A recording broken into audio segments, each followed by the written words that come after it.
Hello, Bulldogs. Today, in this video, I want to talk to you guys about our safety protocol one pager. It's been updated. We've done a little bit of work on it as the safety committee, the admin at our school, and even our safety team from the district has had some input on it. Some things have been updated, and we wanted to let you guys know before we move forward with it. We want to make sure that it's out there and ready for you guys. This safety one pager will be updated and going out to everybody on a paper version, hard copy version, for you guys to replace all the hard copy versions you have in your own rooms, wherever they're posted.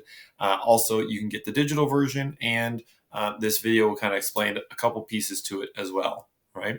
Most of what is changing or updating on this, very small, minor stuff, kind of just some semantics and how we worded or how we phrased certain things that don't make a big difference into what we've had before in the past on the last one pager versus the current one, this one. So an example of that is like on the fire alarm, instead of it saying go out to the blacktop, we have go out to your designated area. That's just a small change in case, there's emergency service vehicles that are out there. If there's a fire truck or ambulance on the blacktop, we're not going to be able to line our kids up in the same spot. So if it ends up being out on the field or a different location, that kind of makes it more generic for whatever is going on in that certain situation or emergency. Okay. One of the big things I do want to talk to you guys about is from the lockdown and shelter in place. These are the ones that got updated the most on our update and our changes. And some of the things we added here on lockdown towards the end here, as you can see, it still says to wait for an administrator, security team, or emergency personnel to unlock your room. Okay.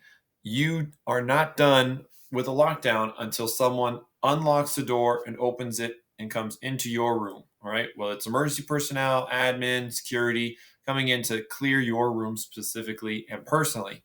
Okay. For different times in the past, if somebody's knocking on the door, or somebody's banging on the door outside, if stuff's going on, we do not want teachers or students or anybody opening the door. Okay. We should be locked down. We have the emergency personnel open the door and come inside. Okay. They will clear us. Right. Now, if we wanted to, we can transition from a lockdown to a shelter in place. Okay. Remember, shelter in place, we still have no kids going in or going out, no teachers, staff, anybody going in and out. But shelter in place does allow us to go along with our normal duties inside. Okay. And what if we wanted to keep teaching or do whatever classwork as usual, we can continue that during a shelter in place. Okay. An announcement can be made during a lockdown to transition to a shelter in place. Okay. So announcements usually start all our drills. And if we're in the middle of a lockdown, an announcement does not clear a lockdown, but it can transfer us into a shelter in place. Okay. That's one of the big changes here. And it still says here and is clear an announcement alone does not clear a lockdown. Okay. Still reinforcing that emergency personnel needs to come and unlock your door. Okay.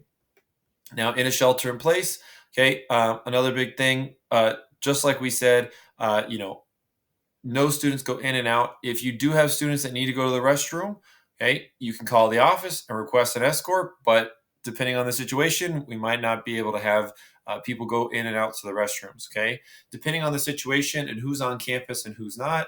Right, if there's emergency personnel, they don't necessarily want to be dealing with extra people wandering around and worrying about in the situation where, wait, who's that and what are they doing over there? And there's extra stuff going on that we don't need as distracting to those emergency personnel, including the dogs that they work with as well. And more going on for those dogs is going to make it more distracting and take longer. Okay.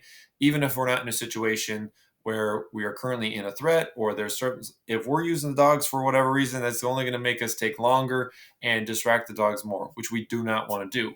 Okay. We want to be as efficient as possible.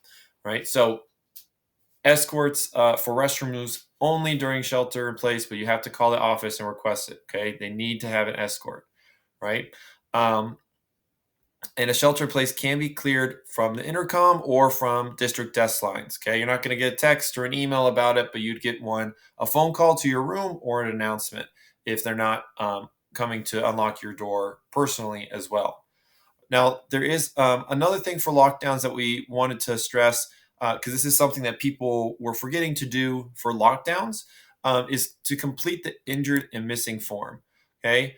A lot of people were doing that for fire alarms and earthquakes when we were out on the blacktop, but people were forgetting to fill those out and turn those in when it's a lockdown in your own classroom as well.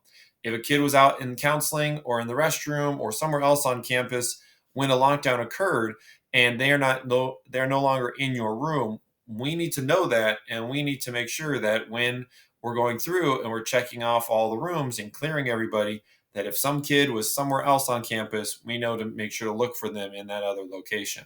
Okay. And go out and find that student if we need to. Okay. During a lockdown, please remember to fill out your injured and missing form. Okay. Whether it's lockdown, fire alarm, earthquake, all of those still need that missing and injured form. Okay. If you have any other questions about the updates for the safety protocols, please let us know. The safety department meets regular, or safety committee meets regularly, and if there's any changes or updates or confusion that we want to clear up, please let us know. All right, our team would like to help and make sure that everything runs as smoothly as possible. All right. For the future, please take those drills seriously. Do as best you can on those drills so that when a real emergency happens, we're totally ready. And these procedures and protocols are nice and easy and just common sense to all of us. Okay. Thank you, everybody. Have a great day.